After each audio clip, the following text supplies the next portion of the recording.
Before we begin, you might need the following tools to get the job done. Make sure you have all the required knotwood materials for this system. To begin, place the batten rails on the support surface. Once they are in position, screw them into place. Position the batten brackets at one end of the rails and slide them to the opposite end. Once this is done, attach the battens by pressing them against the brackets until you hear a click. Repeat this procedure until the desired surface is covered. Ensure that the spacing between the battens is even.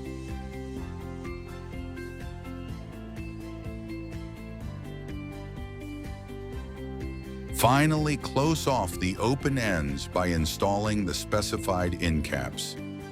And that's it. Now your new stunning track battens are complete. For more information, contact us or visit our website.